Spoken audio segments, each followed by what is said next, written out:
not, that's not the point. Actually, they say Buddhas are all around us, but they don't have to look the way we visualize. I mean, the way, it's just our mind that's very restricted. But we're just more inspired by a person, right? We're just more inspired. And if human beings were more inspired by rocks, well, we visualize a rock. Right? It's just the psychology of the mind. We can relate to a person better than we relate to a rock. But if that's not the case, well, then you visualize whatever is most beneficial. So it's just for the sake of, visualize these beings are around us. We're not on our own. We do receive instructions, etc. And as humans, they may manifest in a human way.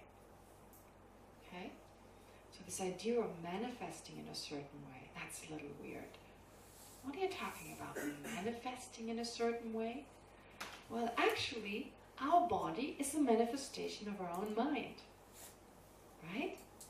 Why do we have this body? Yes, it comes from our parents, but why do we have the DNA we have?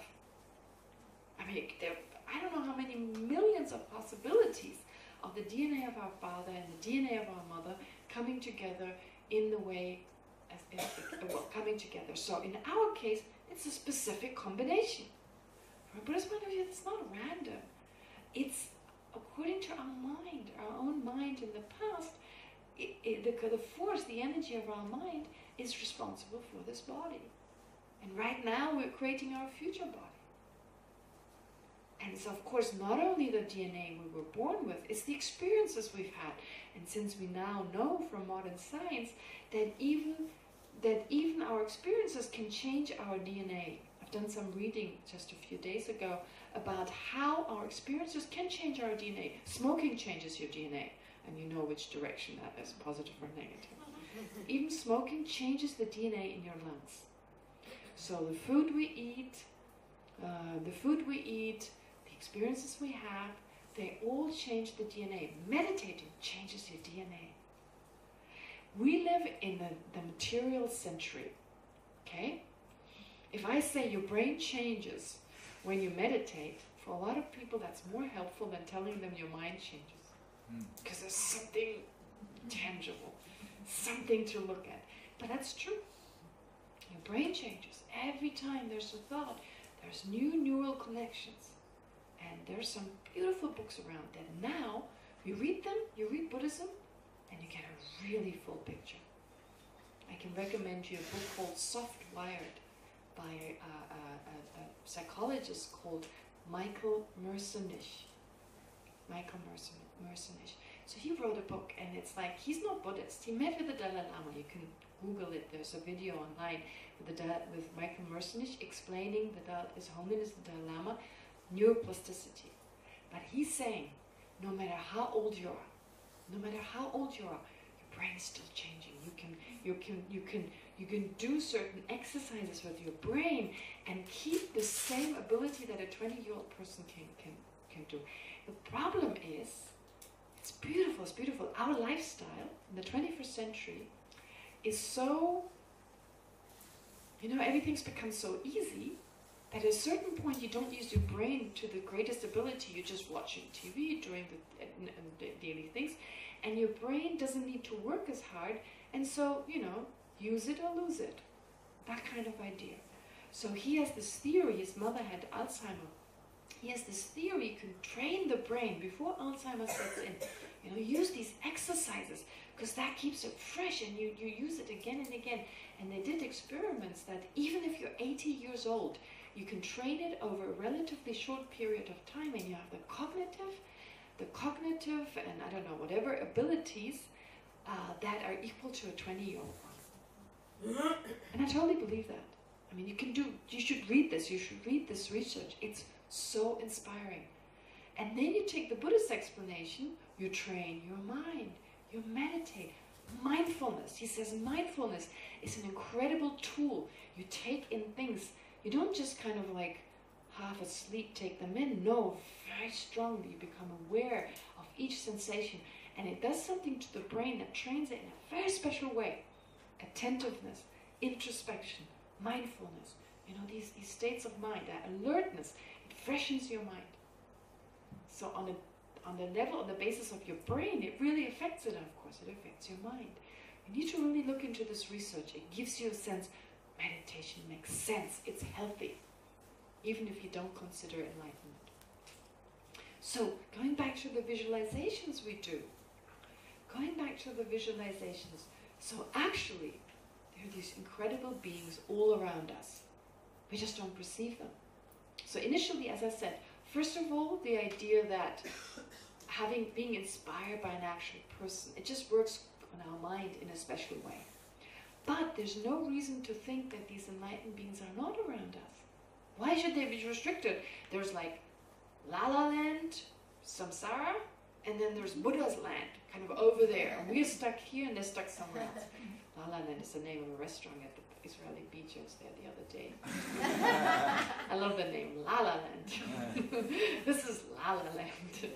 No, but it's kind of samsara. It's like, samsara is not a different place. If you have an objective world, yes. If there's an objective world, then you have La La Land here and Buddha's land somewhere else. But since there's no objective world, there's my subjective reality, there's your subjective reality, and the summary of all these subjective realities of ordinary beings is called samsara. That's it. Got it? Again, please. Yes. There's your subjective reality, right? There's your samsara, therefore, your experiences on a daily basis, which I have no idea of. I don't even know what you're thinking right now. The only thing is that I assume you see this, that, or the other, right? And then there's David's, Itzi, if I say it right, Itzi? Itzi, yeah. And then I know a few names, Ruth and Leora, etc. So there's everyone's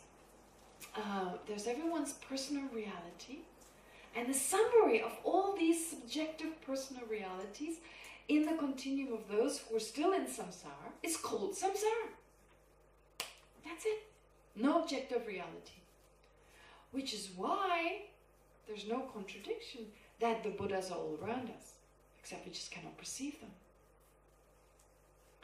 Now, There is no objective. there's no objective reality. There's no objective world. There's what I perceive, there's what you perceive. But if there were an objective reality, what would that be? Thinking of physics, modern physics. Is there an objective color blue? No. They're light waves. Right? Light waves. And they make me see blue. We have to leave this. I cannot answer this question right now. I'm so sorry. But there are universal criterions or universal... They are laws of nature, but they're the ones I perceive and the ones you perceive, and they're similar enough. Of course, they're great similarity. So when I drop this cup, it falls down. When you drop this, it falls down. But the actual experience of that is individually different. Right? Is there some objective cup that falls down? Well, what is that?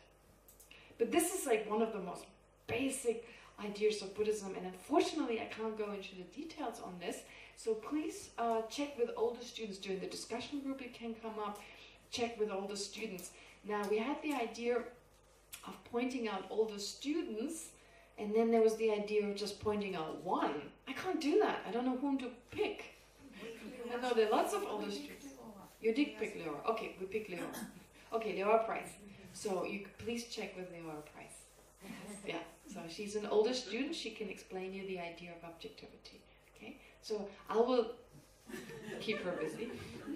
I will keep her busy. So in the sense that some topics I just have to refer you to someone else, right? And I know there are a lot of other people who are really, really qualified. So yeah. Anyway, but definitely if it doesn't keep her too busy, please address Leora Price and ask her. She can explain it really well. Okay, so now going back to this. Therefore, there are these beings all around us. So there's no reason why they're not enlightened energy around us. And so to become able to perceive it, we initially imagine it. And this takes me back to modern science. This experiment I read about at Harvard University, where they had two groups. One group played an actual piece of music and the other one imagined it. Activity in the brain was the same. Same brain activity. So your brain is already trained but even though it hasn't done it yet. The brain can't differentiate. So even whether it's real or not, you visualize these Buddhas and you receive this inspiration. This is just the incredible power of our mind. And the Buddha just tapped into it.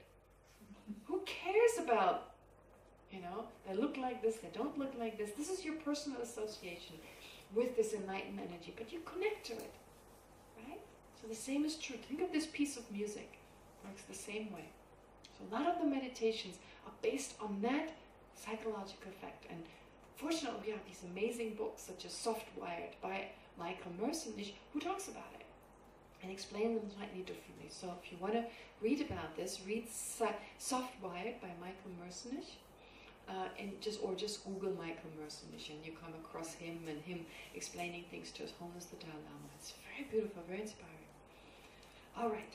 So therefore, this explains this visualization. It's only psychologically healthy for us. And then we say of the 3 jewels, so what, yes? No? It's translated to Hebrew, now I understand. Hamor Gamish. Oh. It's in Hebrew. Oh, you're lucky. I looked it up in German. It's not available in German yet, but you have it in Hebrew. Great. Anyway, he was Jewish. Most of the people who write these, they're Jewish. It's amazing. Right? It's beautiful. I mean, when people complain about, oh, Israel is so difficult, I'm telling them, you're Jewish, you're so lucky. There's so much great... Maybe it's because you're German. No, I'm not the only one saying that. Even people who have nothing to do with being Germans, they're impressed by the fact that, there's just being the importance of education, the importance of analysis, that is Jewish culture, and it brings forth these, also, of course, a lot of negative people, of course, like anywhere, but it also brings forth these incredible psychologists, and might as well study them.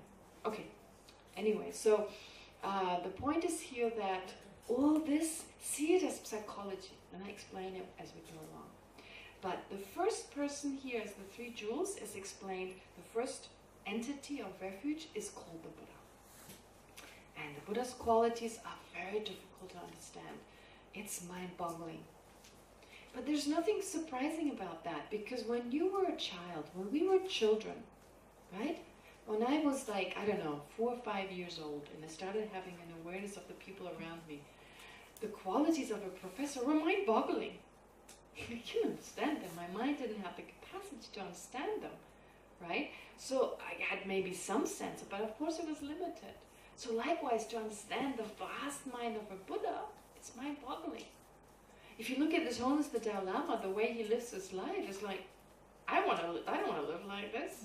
That seems terribly exhausting. Never have time to watch a movie, have dinner with friends, no time to... It's kind of like, the guy likes that? Yeah, he likes it. That's his own choice. He loves to go around, just be there for sentient beings. That's mind-boggling. It's mind-boggling, right? Okay. So therefore, to fully understand a Buddha is difficult, but we can get some sense of it, some inkling. And so this is described by saying the Buddha. And then you have the Dharma. Okay, the Dharma. Usually they talk about it in a stricter sense and in a wider sense. Okay?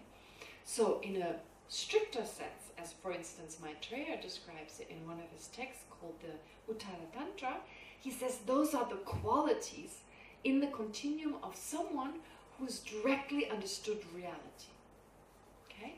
So when you realize what's called emptiness or selflessness, if you have a direct experience, it's not just intellectual understanding, it's an actual direct experience of that.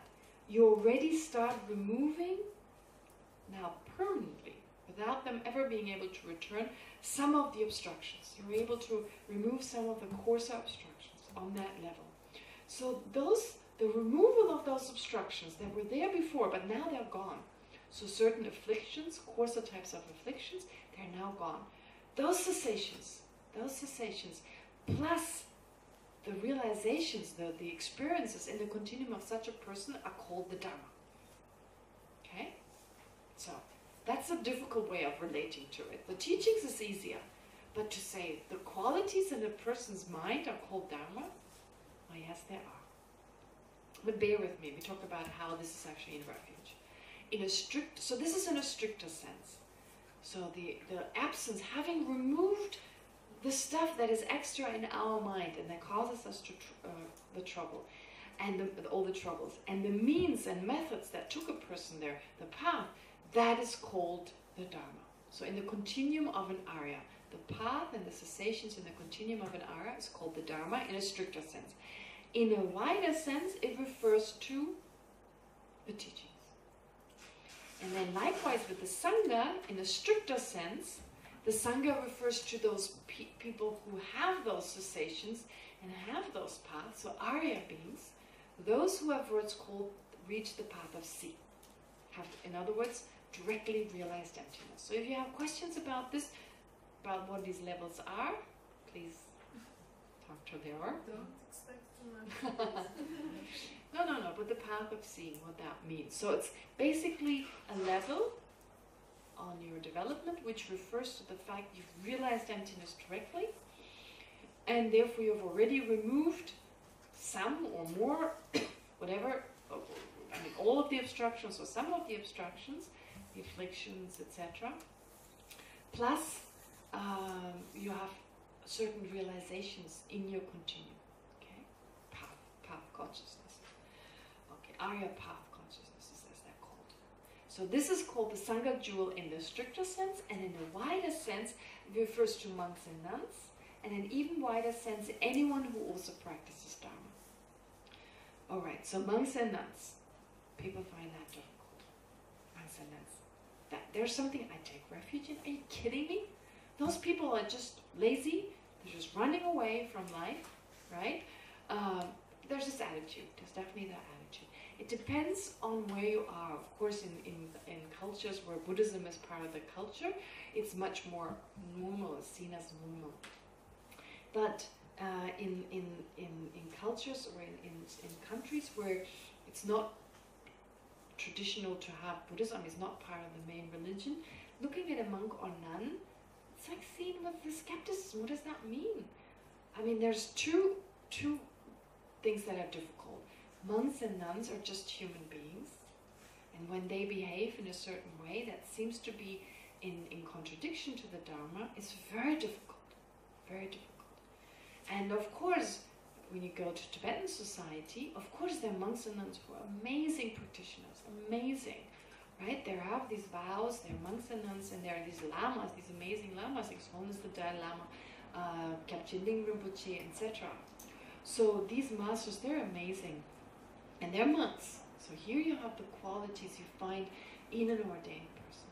But you also have ordinary people, and in Dharamsala, sometimes monks and nuns misbehave.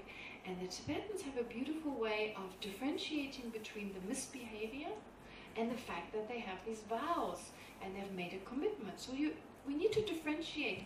Each person is very complicated. We have to differentiate between the activity of a person and the person. Because these activities come and go. They're not always the same. And the person is not the same as their action. Of course, they're closely connected, but we shouldn't see them as one. Right? And so oftentimes it's quite beautiful in Dharamsala. I know for a fact there's one nun who's got some mental problems, and she sometimes behaves quite badly. And Tibetans still find it in their heart to be very respectful towards her. So when she misbehaves, they say to her, don't do this, this is not appropriate, you shouldn't be doing this. So they're addressing here the negative action. But when it's about letting her go first, they respect the vows she's taken and respect her in that way. So it's a very balanced way to show her respect from the point of view of the Dharma, and they say, you're a nun, we respect that.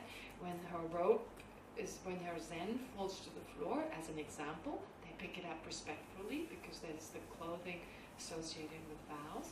But at the same time, they address the issue when it needs addressing, right? And this should be our approach with everyone, actually.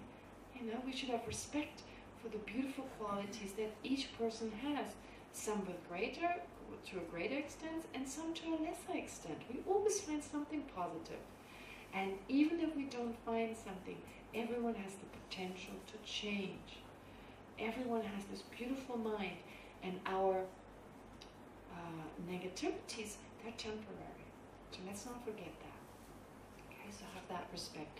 So then with monks and nuns, well, there's that issue. So when they misbehave, And of course, this is unfortunate, and I personally sometimes don't understand why someone did become a monk or nun, but it happens, and they definitely had that inclination, and what I see there is not the whole picture. So they may be misbehaving, but sometimes I'm thinking, so I have this thought, well, the Dharma maybe didn't help them, but maybe they were much worse.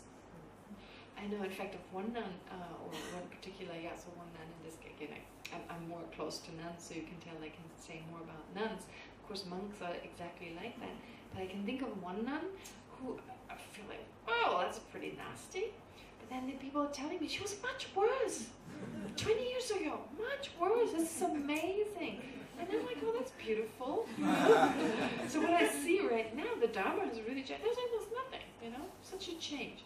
So, this person has practice, but we all come with our own baggage. I'm very quick at finding negativities in another person's mind, but I need to look here every now and then. Very quick at judging others. So for us to look, whoa. And oftentimes we don't like something in another person because it's our own issue. Right? So it's like very easy. It's more painful to look here. It's so much easier to look at another person. So that's also something to take into consideration. But also one aspect that people sometimes find difficult is that they say monks and nuns run away. They're not facing samsara. So I remember I taught a group of Israelis when I was in Dharamsala. But that was not a Buddhist group. I forget what they're called now. Gosh, my memory. There was a group of people. There was some kind of organization that is in India. Acropolis. Exactly. Acropolis. It was called Acropolis. So a group of people called Acropolis. And it was also by an Israeli man who founded the group. Very special group, very beautiful. They had studied a lot of different topics, and Dharma was very familiar to them. Anyway, so at the end of the group, someone said to me, well, we live the real life. We live in the real life. We live the real life. And I was wondering, real life? What is so more real? But there's a sense like, oh, we're just avoiding samsara. To tell you the truth, the balagan you have in some of the monasteries and the nunnery, you used to be surprised. We have our own samsara there. There's no escaping it. So funny when people come and say, I'm looking for a monastery, I'm looking for a peaceful place, a monastery or nunnery. And I'm like, whoa, wait a minute. I mean, that's just human beings living in close proximity, trying to work with their mind, having the rubber band effect, trying really hard, and then you go in the other extreme. I mean, a lot of stuff comes up. And you notice that people living together, trying to, it's like anywhere. You don't escape it.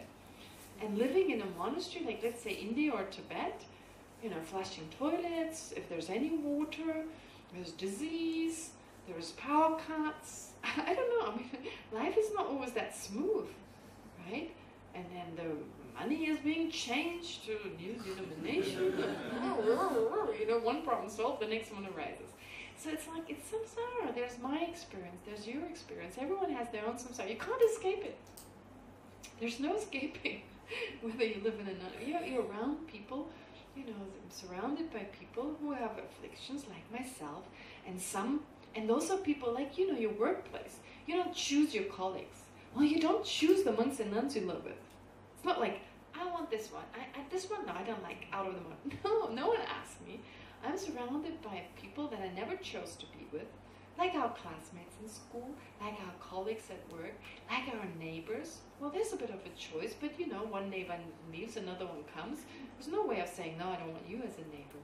So we're always surrounded by people who have their own baggage, and we have our own baggage. Then we have to deal with everyone else's. Well, that's samsara. And that's everywhere the same. Trust me. Whether I'm in Germany, whether I'm in Israel, or whether I'm in Dharamsala. Right? Okay, there's a difference, of course. People practice, you feel inspired, you see practitioners all around you, so that inspires you. But samsara is samsara. So there's no running away. I wish there was. And that's actually not good. You don't want to run away. It's a bit like a person who is determined to exercise their entire life, that tried to avoid the gym, that tried to avoid any sport place. That would be like running away. if we as monks and nuns tried to run away, we would be like those people who dedicated their life to sports, avoiding sports at all times, avoiding exercising at all times, right? Because it's about doing sports, it's about getting somewhere. And the sports is just the means and methods. If I dedicate my life to a fit body, that's my result, that's what I'm aiming for. And what takes me there is eating good food and exercising. So, if I were to avoid the problems, and what does it mean, exercising? Okay, this is easy. Okay, exercising, I'm making my body fit. There's no way. Doing something that is easy will not make you fit. You need weights. You need things that are difficult.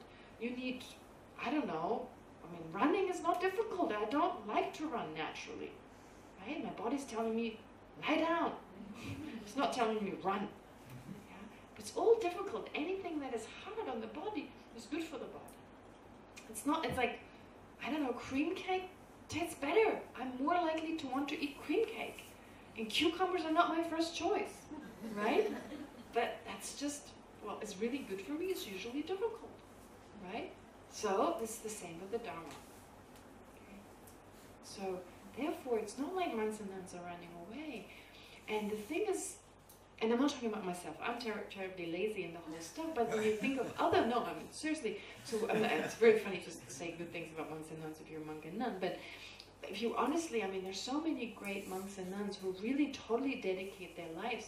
So if you want to learn, this is Boaz's example, Boaz gave me this, he said, like, if you want to learn the piano, you know, you look for a teacher. Are you looking for a teacher who plays the piano once a week? Or you're looking for a teacher who plays it all the time, right? So that's the idea that the Sangha, the ordained Sangha, has dedicated their life towards. I mean, that's what you do, unless you go around and try to deal with power cuts and stuff. Of course, there's lots of things, daily life kind of things we need to deal with, but the life basically revolves around the Dharma. Right? I don't have a problem with my hair. I don't have to look after my hair. I don't have bad hair days. Because every 2 weeks I just shave it off. Takes 10 minutes, no problem. No water, okay, don't wash my hair. No, it's not going to be oily, or if it is, you don't notice. Okay, and the body too, the clothes too. It's all to make our life simple, to have more time. So every few years you buy cloth, someone stitches it, all the same size. I tell you a secret. There are a lot of shades of maroon. So, you know, people still, they can't avoid that, you know, you choose your own color of maroon, but you only do it every 5 years, you know, and usually it's the same color, you know. So, and then, but it makes life much easier. It makes life easier. So it's all geared towards not being distracted. Okay, relationship balagan, it's not going to go there because we're celibate. So you never take it to the point where, like, oh, he loves me not, he loves me not, you know. He talks to this girl, you know, he didn't call me, you know, shouldn't call me, you know, all this, oh, it doesn't happen. More time. More time to do other things. That's it. Nothing, not saying that it's not nice, you know. I mean, it can be really nice. We can learn a lot from relationships. In fact, I'm almost thinking, like, you're kind of celibate in a relationship. You can only be with that one person. I mean, there's lots of attractions around you, you know. Wow, in the summer, Israeli women, some of them were so beautiful, you know. And then they walk on the beach. Whoa, I mean, for a guy, or these Israeli guys, I should say, of course, too, you know, shirts off, and the beach, I mean, if you're in a relationship, sorry, you know, like, basically you're celibate, except for that one person. So it's also, you know, it's great practice in a way. Of course, make it work with that person. That's also great practice.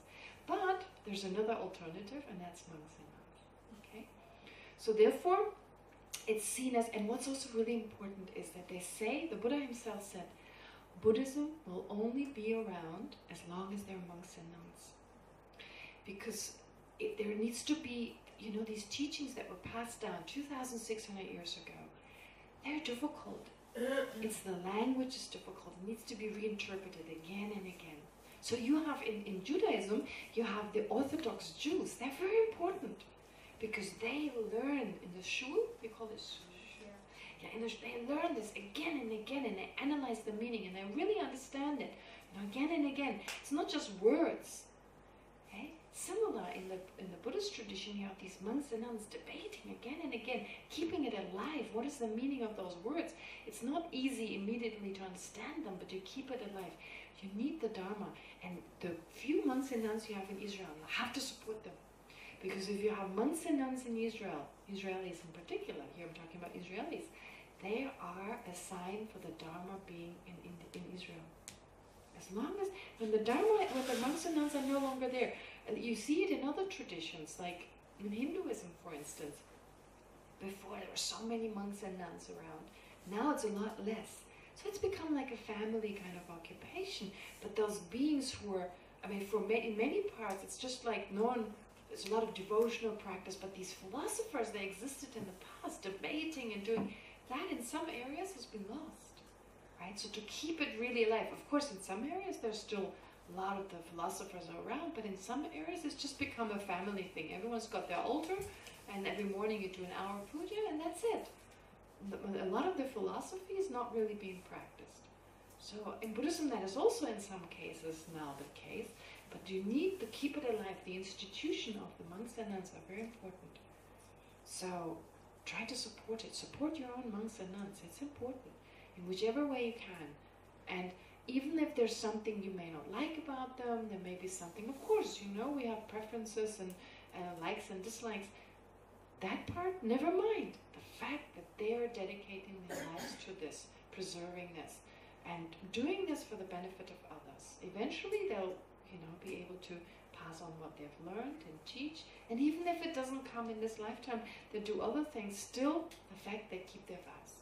Okay? So just that, I wanted to say that it's not about running away. You can't run away from samsara. Wherever you are, you can't run away. Okay? Whatever you do, if you live even in the mountains, you have to deal with boredom. You have to deal with loneliness. You have to deal with wanting to talk about something, not being able. There's always a problem. The grass always seems greener on the other side. Always. Being in a monastery is not easier. I live in a nunnery and there are a few nuns. It's so difficult. They're my neighbors.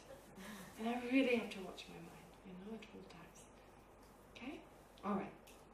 Anyway, going back to this here. So, Buddha, Dharma, and Sangha.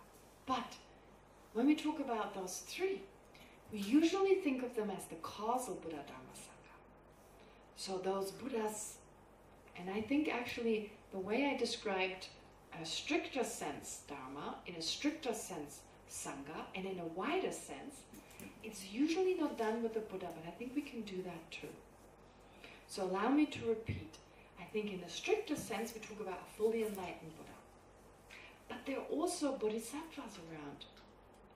And we don't know. We have these amazing lamas. We're so fortunate.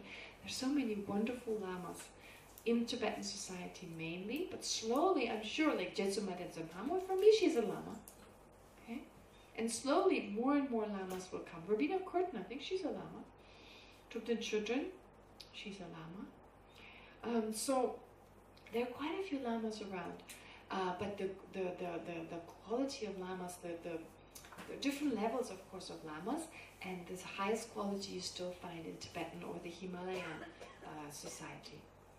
So there are different levels of lamas there. His Holiness the Dalai Lama, of course. Crème de la crème, basically, right?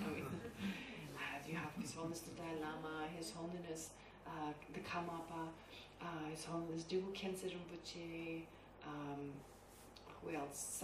His Holiness Sakya Tenzin Rinpoche. So in all the four traditions, I'm talking about Tibetan culture, and of course definitely in Thailand and Burma and so forth. I'm just not familiar with those traditions. You have lamas there. But here talking about the Tibetan Buddhist tradition. These amazing lamas, these high lamas, and then different levels. So His Holiness the Dalai Lama and so forth. Lingam, which is also part of these really high lamas. He was the tutor of His Holiness, so not surprising. He'll be the replacement of His Holiness, as His Holiness has said, once His Holiness is gone. So, at least this reincarnation manifests, passing on, etc. So, therefore, we have these different lamas, and they could be Buddhas, we don't know. And there could be highly evolved bodhisattvas, but that they're special, there's no doubt about them. So Buddha could also be, in a way, we could think of our llamas, of our highly realized llamas, the one that are usually considered rinpoches, etc. Okay, and because they teach us something, they have this ability, and we take it as in not like everything they do we accept. It's important. We should be discriminative. If they act in a way that is not in accordance with the Dharma, okay, that part I don't need to take as an example, and we may misunderstand what it may really take place. But whatever expresses the Dharma practices, we see that as a teaching. Okay, so you can take those who are actual Buddhas, we don't know, and those we consider maybe not to be Buddhas, but highly evolved, they could be part of the category of Buddhas. In a stricter sense, they're Buddhas, in a wider sense, not. And it doesn't mean we become brainwashed and we just follow this person blindly. No, it's the idea of there's the instructor who's the Lama. Okay? And I'll say more about this as we go along. If you hear some of these amazing stories of some of the Lamas, it's very difficult to use reasoning and say, oh, this is the reason for why they exist. You have to meet them. You have to be in their presence. How the Dalai Lama, His Holiness the Dalai Lama, affects you differently than an ordinary person. Okay? So you have, therefore, this is the Buddha jewel, and then the Dharma jewel in a stricter sense refers to these qualities I mentioned earlier, plus the teachings in a wider sense. The Sangha jewel, an Arya person, is in a wider sense, in a stricter sense, these beings who have at least realized selflessness or emptiness directly, doesn't mean they're Buddhas. And then monks and nuns, or even wider, all our fellow practitioners. Very important, very important. So for us directly, most important are those. Right? Not the Arya beings, not monks and nuns. Most important is our personal Dharma Sangha. Buddhist Sangha. Okay? Alright, but then we talk about resultant and causal. So causal are those that are different from us, that serve as the cause, that teach us. So this is usually how we relate to the three jewels. But oftentimes we forget about the resultant three jewels, which are our future Buddha, our future qualities in our mental continuum, and our future Arya state. And if you already reached that state, well, you are your own refuge in that sense. Okay, well, a Buddha no longer takes refuge because there's nothing to take refuge. I mean, there's no higher state you can reach. But even if you become an Arya, you take refuge in your own, whatever is still left to be achieved. So here taking refuge means to aim for it. Okay, so this is very important. You take refuge in your own future states. So the word refuge doesn't really translate that well. So you aim for your own, so you're working towards yourself reaching those states for the benefit of all sentient beings. So from now on, when we talk about refuge, we should always have those two in mind, those two aspects. In order, so the resultant is the more important. The resultant three jewels are more important than the causal one. So the resultant, getting there ourselves, that is the most important. Aiming there ourselves. We take refuge in them. So in the sense of aiming for that. That is our goal. And only in order to get there, we choose the causal refuge. Does that make sense? That idea. Okay. Okay, so now I've basically laid out the basis. I did take a little longer. Here's my schedule. Here's the break. Now, okay. Let's do a quick meditation, if you don't mind, just to allow what we've just learned to sink in a little bit. Okay? We'll just repeat it.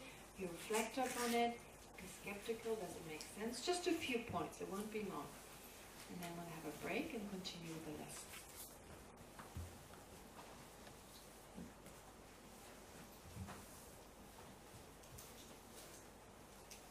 Make sure you're comfortable. And make sure your back is straight.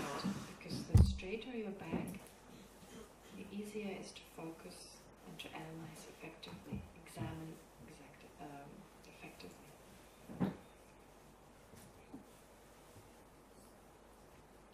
close your eyes if you find that more comfortable, or keep them slightly open, gazing at the floor in front of you. And first just watch the breathing in and out.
Let's first focus on our resultant 3 jewels.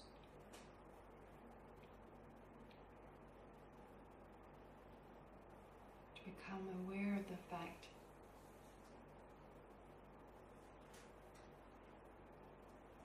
that whatever faults are in our mind,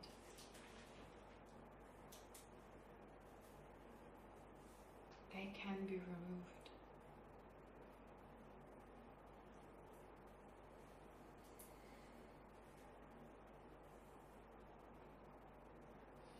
We can become fully enlightened for the welfare of all sentient beings.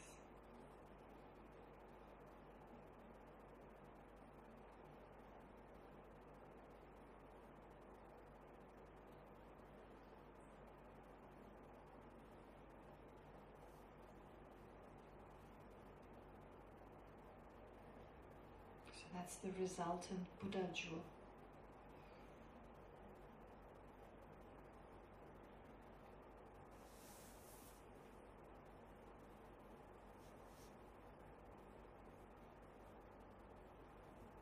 Try to become aware of the fact that you'll be a Buddha at some point in the future.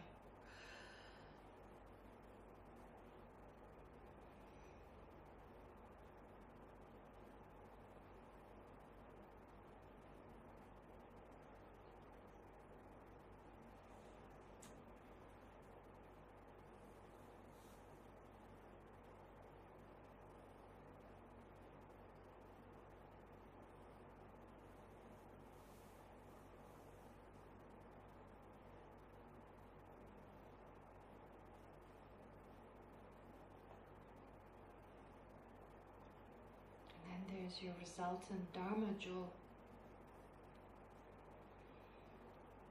which refers to your future qualities. The cessation of the obstructions, and your knowledge, your wisdom, once you experienced emptiness directly.